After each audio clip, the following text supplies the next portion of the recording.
दूसरा प्रश्न है, बच्चों में कौन सी सुस्ती बिल्कुल नहीं होनी चाहिए? तो कौन सी सुस्ती जिस कारण से बच्चे बहुत पीछे हो रहे हैं?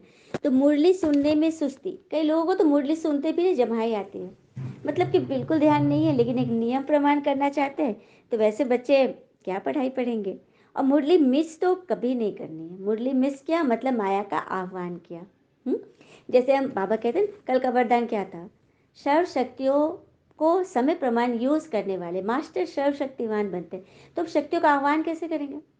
अब शक्तियों के कलर्स निर्धारित किए गए हैं ना, भगवान के जो 7 कलर है ना, हाँ, बैगनी, नीला, आसमानी, हरा, नारंगी, लाल, पीला, ये 7 कलर्स हैं। इन 7 कलर्स के महत्व हैं।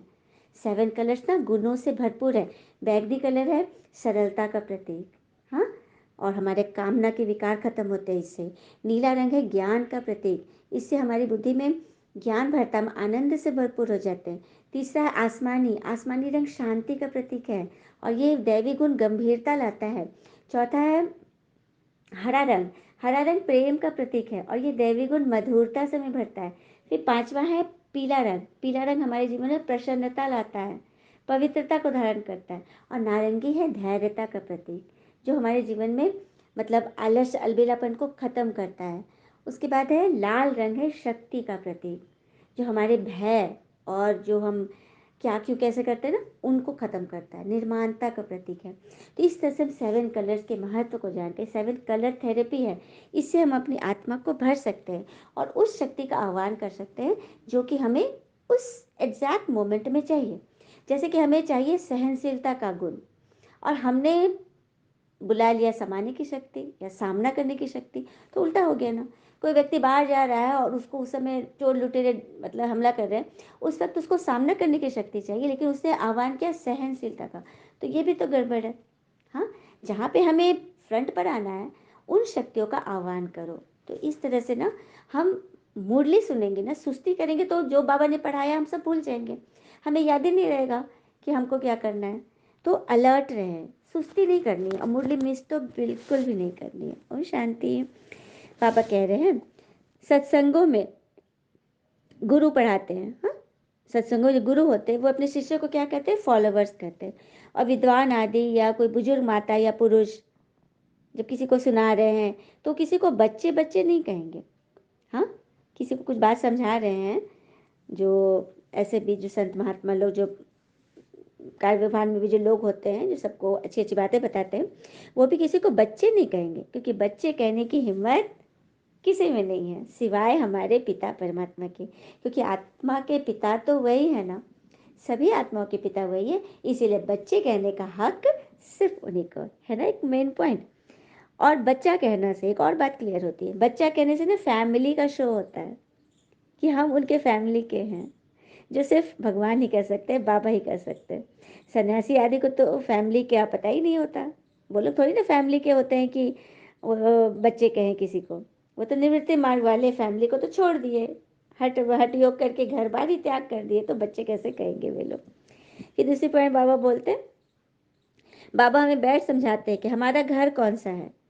परम धाम से कोई समझेंगे नहीं तो शांति धाम निर्वाण धाम कहना चाहिए। परम धाम बाबा ने आकर हमें सिखाया कि तुम्हारे घर का असली नाम जो है परम धाम, लेकिन दुनिया में हम लोग सुनते थे मोक्ष धाम, परलोक, ब्रह्मलोक, हाँ, निर्वाण धाम।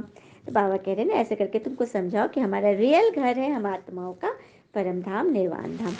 तो याद करना चाहिए ना अपने घर को। और तुम बच्चे जानते हो बाबा आया हुआ है, हमको श्रृंगार कर घर ले जाएंगे, फिर हम सुखधाम में वापस आएंगे। हम अभी घर जाएंगे फिर वापस कहाँ आएंगे, सुखधाम स्वर्ग में, जो अभी तो है दुख धाम। अभी क्या है, दुख धाम, हाँ, जिनका तुमको संन्यास करना है, दुख धाम का संन्यास करना है, अर्थात जो रंगीन रंगीन दुख के बाजार जो लगे हुए हैं ना, हाँ, उनसे अपने आप को बचा लेना है, उन तकलीफों से, चिंता से, दर्द से अपने आप को बचा लेना। बातें तो आएंगी, बहुत तरह की बातें आएंगी, लेकिन हमें उसका डट का मुकाबला करना है और एकदम बचते बचाते निकलना है, खुद भी बचना है औरों को भी बचाना है। और हमें उन्हीं का तो संन्यास करना बाबा सिखा रहे हैं। तो यह है बेहद का संन्यास, जो सिवाय परमात्मा के हमें कोई नहीं सिखला सकता। वो तो हद का संन्यास सिखाते, घर बार छुड़ा देते, और ये माता पिता हमारे हैं जिनको हम आरती में गाते आए द्वापर से, तुम ही हो माता पिता तुम ही हो, तो ये हमें घर बार कैसे छुड़ाएंगे? हमारे परिवार के हैं ना, तो घर बार कैसे छुड़ाएंगे? है ना, सही बात। फिर बाबा ने कहा ये रावणपुरी दुख धाम है, ये रावणपुरी दुख धाम है, और पूरी रहने की होती है, पूरी घर को कहते हैं, रावण की पूरी अर्थात रावण का घर, ये दुख धाम है। यूँ तो सब सीताएं हो, और बाबा कहते हैं मैं हूँ राम, सच्चे राम। तो राम कहने से त्रेता वाले श्री राम जी का ध्यान आता है ना, तो राम है सच्चे राम परमात्मा। तभी तो मनुष्य जो शरीर छोड़ता है तो कहते हैं राम नाम सत्य है। तो किन का नाम सत्य है? परमात्मा शिव का नाम सत्य है, जो कि अजर अमर अविनाशी है। राम जी, त्रेता वाले राम जी ने तो शरीर भी जन्म लिया था और शरीर भी छोड़े थे। पता है शरीर कैसे छोड़ा था? तो सरयू में उन्होंने समाधि ले ली थी, जल समाधि। शरीर छोड़ा था ना, छूटा था ना शरीर। देखिए परमात्मा राम का नाम अमर है, क्योंकि उन्होंने वो शरीर में ही नहीं आते। फिर बाबा कहते हैं मुझे तुम सभी सीताओं को रावण की जेल से छुड़ाना है, जो सारी दुनिया समुद्र के बीच में है ना, जिन पर रावण का राज्य है। रामराज तो सतयुग में था। रामराज कहाँ था? सतयुग में, जहाँ कोई खंड न होने के कारण उन्हें विश्व का मालिक ही कहा जाता है। कोई खंड नहीं, अभी तो देखो खंड खंड में बटा हुआ है पूरा विश्व। भारत खंड, तो पाकिस्तान, तो बांग्लादेश, मतलब इतने सारे, यूरोप, चाइना, तो सब खंड खंड में विभक्त हुए पड़े हैं। लेकिन सतयुग में तो कोई खंड ही नहीं है, इसीलिए पूरे विश्व का मालिक जो वहाँ का राजा बनेगा वो पूरे विश्व का मालिक है। तभी तो अब तुम बच्चों की बुद्धि में रहना चाहिए ना कि अब नाटक पूरा हुआ, वापस घर चलना है। फिर नए सिरे चक्र फिरता है, फिर नए सिरे चक्र फिरेगा, ये सृष्टि का चक्र फिर से नए सिरे से फिरेगा। फिर बाबा ने बोला पहला नंबर अवतार है भगवान का। अब निराकार कैसे अवतार ले? तो वे बताते हैं कि मैंने इस चोला का आधार लिया जिन्होंने अपने पूर्व जन्मों को नहीं जाना। बाबा कहते हैं ब्रह्मा तन में जो मैं प्रवेश करता हूँ, ये अपने पूर्व जन्मों को नहीं जानते, मैं आकर इनमें प्रवेश करता हूँ। और सितम आदि पहले वही आत्मा सहन करेगी, क्योंकि जिसने सुख भी ज़्यादा लिया है, जो सबसे पहले जो आएगी आत्मा, उसी का कपड़ा तो ज़्यादा मैला होगा ना। तो बाबा ने तो कह दिया सितम आदि भी पहले वही आत्मा सहेगी जिन्होंने पहले संवत में जन्म लिया था। क्योंकि दुख तो आत्मा को ही होता है जब वो शरीर के साथ है। दुख या सुख किसको होता है? आत्मा को होता है, शरीर के साथ है ना। और शरीर जब नहीं हो तो आत्मा थोड़ी ना दुख सुख फील करेगी। धर्मराज भी तो शरीर धारण कराए ही सजा देंगे ना आत्माओं को। क्या बात है, सजा भी तो मिलेगी, शरीर द्वारा ही तो आत्मा को मिलेगी ना। शरीर द्वारा ही तो सारे हम कर्म करते हैं या सत्कर्म करते हैं, तो धर्मराज भी सजा उन्हीं के माध्यम से देगा। इसीलिए तो पापात्मा पुण्यात्मा बन जाते हो, क्योंकि शरीर से जैसे कर्म करते हैं उस अनुसार पुण्यात्मा और पापात्मा बनते हैं। फिर बाबा कह रहे हैं अभी ऊंचे से ऊंचे बाबा की श्रीमत तुम्हें मिल रही है इस ब्रह्मा तन के द्वारा। यही शरीर मुकर्रर है, बाबा ने साफ कह दिया है, मेरे इस रथ को चलाने के लिए यही शरीर मुकर्रर है। सेंसिबल बच्चों को जब राय लेनी होती है ना, तो श्रीमत लेते हैं, मतलब भगवान से श्रीमत लेते हैं जो सेंसिबल बच्चे होते हैं। श्रीमत पर चलने से कभी धोखा नहीं खाएंगे। बाबा की श्रीमत है, और बाबा कोई दूर थोड़ी है। बाबा कह मैं तो यहाँ आया हुआ हूँ, मैं थोड़ी ना कोई दूर हूँ। और भगवान को याद करने के लिए भक्तजन नौधा भक्ति करते हैं। नौधा भक्ति, भक्ति भी हमने सुना है ना, ज्ञान में भी बाबा ने कितनी बार बोलते हैं भक्त लोग तो नौधा भक्ति करते हैं। चलिए नौधा भक्ति का पथ क्या है इसको सुनते हैं। तो सबसे पहले जो कड़ी है वो है श्रवण। श्रवण करो अच्छे से, हाँ, मुरली का श्रवण करो। दूसरा है कीर्तन, भगवान की कीर्ति का गायन, ये कीर्तन है, ये भक्ति के है, इसको ज्ञान से आप कितने सुंदर से कनेक्ट होते हैं। तीसरा है स्मरण भजन, याद, मुरली को सुना, भगवान की कीर्ति सुनी, भगवान की कीर्ति गाई, उसके बाद इसको स्मरण कर लिया, मुरली के पॉइंट याद कर लिए। फिर है अर्चनम, पूजा अर्चना करना। मुरली का पूजा करना था, मुरली को हम जितना मन में उसको जितनी बार रिवाइज करेंगे उतना हम मुरली को पूजा कर रहे हैं, पूज रहे हैं, मुरली से अपना जीवन बना रहे हैं। वंदनम, वंदना कर रहे हैं। वंदना भक्ति में है वैदिक रीति मंत्रों के द्वारा पूजन। तो वैदिक रीति मंत्र क्या है? वेदों के द्वारा, ये वेद, ये मुरली से ही तो सारे चारों वेद और सब कुछ, सारे शास्त्र बने हैं इसी से। क्योंकि भगवान की गाई गीत तो यही है ना, भगवत गीता का यही तो अंश है, जिसके द्वारा ही तो सारे वेद शास्त्र बने हैं। तो वंदना करना है। उसके बाद है आत्मनिवेदन, आत्मा से निवेदन करो कि आत्मा तुम बहुत शक्तिशाली हो, तुम सारी मुरली को इतना कंठस्थ कर लोगे, इतना याद कर लोगे ना कि सारा तुम्हें जीवन में धारण हो जाएगा और फिर तुम बन जाओगे मास्टर मुरलीधर। हाँ, तो इस तरह से फिर उपासना है, उपासना करना है सेवक बन के। बाबा कहता है ना मैं वर्ल्ड सर्वेंट हूँ, तो हम लोग भी क्या हैं, सेवक हैं, वर्ल्ड के सेवक हैं। हमें सेवक बन के सबकी सेवा करनी है, हम सेवाधारी हैं। साख्यम मतलब प्रभु को सखा मानकर उनकी भक्ति करो। भगवान सखा रूप में हमको ज्ञान सुना रहे हैं, हम हमारे टीचर बनकर हमको पढ़ा रहे हैं, इस तरह से हम उनकी उपासना करें। तो इतनी सारी चीज़ें नौधा भक्ति के अंदर। फिर है पाद सेवन, चरण कमलों की सेवा, ये भक्ति में है। तो परमात्मा के चरण ही है यह मुरली। इन मुरली को हम जितना जीवन में उतारेंगे, जितना इसको मनन करेंगे, उतना हम प्रभु के दिल में स्थान पाएंगे, है ना। तो ये है नौधा भक्ति। तो ये नौधा ज्ञान से हमने इसको जोड़ लिया, है ना, सब कुछ हम ज्ञान से इसको समझ गए, है ना, सभी ने समझा ना। इस तरह से 9 रूप से हम ज्ञान का मनन चिंतन कर पाएंगे। कितनी सुंदर बात है। तो बाबा बोला ना मैं दूर थोड़ी हूँ, तो बाबा तुम्हारे अंग संग है। फिर बाबा कहते हैं देखते रहते हैं बच्चे रॉन्ग चलते हैं या राइट, हर एक को सर्जन से राय मिल जाती है। बाबा सबकी रिजल्ट देखते हैं और बाबा समझाने देते हैं मुरली के द्वारा, चाहे कोई निमित्त है चाहे कोई पोस्ट है, किसी के द्वारा भगवान हमें राय तो दे ही देते हैं। कोई भी बात में तकलीफ हो तो बाबा बैठा है, बाबा तो साफ साफ कह रहे कि मैं बैठा हूँ ना, मुझे यूज़ करो। कोई गरीब बच्चा जो आकर मिल नहीं सकता तो ऐसे को टिकट भी मिल जाती है, सच बात है, मधुबन जाने के लिए जो बच्चे नहीं जा पाते तो भगवान के टिकट की भी व्यवस्था कर देते हैं, है ना, होता है ना ऐसा। क्योंकि बाबा गरीब निवाज है, बाबा दीनानाथ है, गरीबों को तो बाबा सहारा देते हैं। बाबा ने शुरू में क्या बोला क्वेश्चन में, मुझे साहूकारों की दरकार ही नहीं, जो अपने स्वर्ग में खुद बैठे हैं कुंडली मार के। बाबा को भी गरीब से गरीब बच्चे चाहिए, हाँ, जो बाबा को पूरा समय दे और ऊंच चढ़ जाए, ऊंचा बन जाए।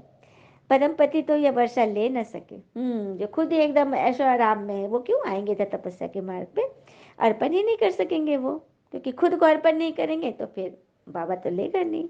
अब बाबा को तो गरीब के पाई पाई सफल करना होता है ना, बाबा को गरीब को ही तो लौटाना है। इसी प्रकार बाबा कहते हैं तुम यहाँ ही अपनी रजाई संभालो, जो साहूकार है उनको कहते हैं कि तुम यहाँ ही अपनी रजाई संभालो। फिर बाबा आकर सभी वेद शास्त्रों का सार समझाते हैं, यह भी समझाते हैं कि विष्णु को ब्रह्मा बनने में 5000 वर्ष लग गए और ब्रह्मा से विष्णु सेकंड में बनते हैं। सेकंड में कैसे बनते हैं, निश्चय हुआ और बन गए कि हम ही हैं वो विष्णु। ब्रह्मा बाबा को निश्चय 1 सेकंड में हो गया था ना कि मैं ही वो नारायण बनने वाला हूँ, और उस अनुसार उन्होंने कर्तव्य करने प्रारंभ किए। अच्छा, मीठे बच्चों को भगवान नमस्ते कह रहे हैं और हम बच्चे की भी बाबा को नमस्ते। धारणा के लिए मुख्य सार, पहले पॉइंट, सभी को राजी करना है, मूढ़ी दिमाग वाला नहीं बनना है, बहुत बहुत मीठा बनना है, अच्छे मैनर सीखने और सिखलाने हैं। देखा, बाबा कह रहे सभी को राजी करना। कैसे राजी करेंगे सबको, जब स्वयं अपने अंदर व्यवहार को धारण करेंगे, अपने अंदर इतनी सभ्यता कूट कूट के भर लेंगे ना कि कोई सत्य बात भी बोले तो सभ्यता की चाशनी में लपेट के बोलो, है ना। मूड दिमाग वाला नहीं बनना है, मूड स्विंग वाला नहीं, कभी बढ़िया कभी एकदम गड़बड़, आपके सामने जाने में लोग डरे नहीं, हमेशा आपसे मिलना चाहे, इतना मीठा बनो। अच्छा, मैनर सीखो और सिखलाओ। दूसरी पर हर कदम पर सुप्रीम सर्जन से राय लेनी है, श्रीमत पर चलते रहना है, सेंसेबल बन हर पॉइंट स्वयं में धारण करनी है।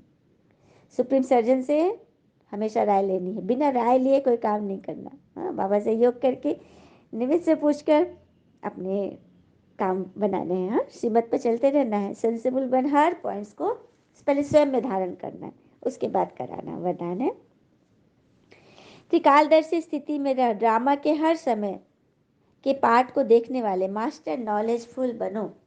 त्रिकालदर्शी स्थिति अर्थात त्रिकालदर्शी माना मैं आत्मा अपने तीनों कालों को जानकर कोई भी चीज़ सोचती हूँ, बोलती हूँ, करती हूँ, मैं जो कह रही हूँ, सोच रही हूँ, उसका परिणाम क्या होगा, भविष्य में इसका क्या परिणाम होगा और किस वजह से ये निकला, मैंने अतीत में चक्कर लगाया क्या, या वर्तमान में हर एक के अवगुण देखे, इन सबों की चेकिंग करना ही त्रिकालदर्शी है। और त्रिकालदर्शी वो जो कर्म करो और उसके भान से ऊपर जो भी हुआ अच्छा, जो होने वाला अच्छा, और जो होगा वो बहुत बहुत बहुत अच्छा। हाँ, तो त्रिकालदर्शी स्थिति में स्थित रखकर देखो कि हम क्या थे, क्या हैं और क्या बन रहे हैं। इस ड्रामा में हमारे विशेष पाठ नोंदा हुआ है। इतना स्पष्ट अनुभव हो कि कल हम देवता थे और फिर कल बनने वाले हैं। हमें तीनों कालों की नॉलेज मिल गई। जैसे कोई भी देश में जब टॉप पॉइंट पर खड़े होकर सारे शहर को देखते हो तो मजा आता है ना, ऐसे संगम युग टॉप पॉइंट है। सुना, किसी पहाड़ी पर ऊपर चढ़ जाते हो, नीचे देखते हो, कितना सुंदर लगता है, अरे वाह मेरा देश इतना बड़ा है, मेरा शहर। उसी तरह संगम युग टॉप पॉइंट है। इस पर खड़े होकर नॉलेजफुल बन हर पार्ट को देखो तो बहुत मजा आएगा। सभी के पार्ट को देखो, सभी अपना एक्यूरेट पार्ट बजा रहे हैं और तीनों कालों को समझकर सोचकर कर्म करो, व्यवहार में आओ। इसी को कहते हैं मास्टर नॉलेजफुल। स्लोगन, जो सदा योग युक्त है उन्हें सर्व का सहयोग स्वतः प्राप्त होगा। योग युक्त अर्थात हमेशा ईश्वर की याद में, हमेशा ईश्वर के अंग संग कोई भी काम कर रहे हैं, खुली आंखों से हमेशा बाबा को देखते रहे, उनसे बातें करें। किसी से बात भी कर रहे हैं तो ईश्वर की बातें हो रही है, ज्ञान की बातें, धारणा की बातें और अच्छी अच्छी बातें। किसी के कमी कमजोरी का गायन नहीं, किसी के बारे में कोई व्यर्थ चर्चा नहीं। कोई कर भी रहा है तो उसको आप शांत कर दो कि नहीं, बस फुल स्टॉप। फुल स्टॉप कहा और फुल स्टॉप लग गया। यह है सच्चे सच्चे भगवान का रिगार्ड करना। बाबा ने कहा ना, जो योग युक्त है उन्हीं को सभी का सहयोग प्राप्त हो। सबका सहयोग चाहिए तो शांति से रहो। और भोजन याद में खाओ, क्योंकि जिस तरह से विचार भोजन करते समय चलते हैं वो विचार भी बलवती होता है। जैसे शरीर बलवती हो रहा है, भोजन से स्ट्रांग बन रहा है, उसी तरह से मन में जो संकल्प चल रहे हैं वो भी उस वक्त स्ट्रांग हो रहे हैं। तो हमको, और एक एक सच्ची बात यह है, किसी काम के लिए मन को जैसे क्रोध नहीं करना है तो हम बाबा को लिख कर तो देते, बाबा हम क्रोध आपसे नहीं करेंगे, तो हम कह तो देते हैं, लेकिन जब उस पर मतलब सीधे से बोल देते हैं ना क्रोध नहीं करना है तो बार बार क्रोध आएगा। जैसे कोई गुरु है, कह देना कि तुम सीधे सीधे जाना, दाएं तरफ मत देखना, बाएं भल देखना लेकिन दाएं मत देखना, तो बार बार वो दाएं देखेगा कि गुरुजी ने क्यों मना किया, आखिर क्या है इसमें। उत्सुकता जग जाएगी। किसी चीज़ को जब हम ना कर देंगे ना तो उधर ज़्यादा उत्सुकता जगेगी। तो क्या करना है, रोकना नहीं है, बस उसको एक दिशा दे देनी है, समझ से यूज़ करना है। हाँ, समझ यूज़ करना है कि गुरुदेव ने क्या बोला। पहले तो सबसे पहले गुरु का मान, गुरु जी ने कहा है तो जरूर कुछ ऐसी बात होगी जो गुरु जी ने हमें मना किया है। हम उसको जबरदस्ती नहीं रोके, हम समझ से, ज्ञान से, रिगार्ड से उस चीज़ को काबू पा सकते हैं। और क्रोध नहीं आने के लिए हमें 3 शक्तियों पर विचार करना होगा, उसको धारण करनी होगी। पहली है सहनशीलता, दूसरा है धैर्यता और तीसरा शांति की शक्ति। इन तीनों चीज़ का जब आह्वान अपने अंदर करेंगे, आपके कोई कोई बीमार है, डॉक्टर के यहाँ गया, डॉक्टर साहब मुझे बहुत कमजोरी है, तो डॉक्टर कमजोरी को सिरिंज से थोड़ी खींचेंगे, डॉक्टर ऊपर से टॉनिक की दवा देंगे, इंजेक्ट करेंगे, है ना। इसी तरह से कमरे में लाइट है, किसी ने कहा कि लाइट मैंने अंधेरा है, अंधेरा को भगाओ, और हम लाठी डंडा लेकर अंधेरा को भगा रहे, पीट रहे, कभी भागेगा? कभी नहीं। क्या करना है, बस कर्म करना है, स्विच ऑन कर देना है, या लाइट नहीं है तो उसकी लाइट की व्यवस्था कर देनी है, बस कमरे में लाइट आ गया। इसी तरह से किसी चीज़ को ज़बरदस्ती भगाने की ज़रूरत नहीं है, बस अच्छी अच्छी चीज़ों से उसको भरना शुरू कर दें। अच्छा, ओम शांति। शुक्र मीठे बाबा, वो बाबा के प्यारे प्यारे बच्चे। All is well always. ओम शांति।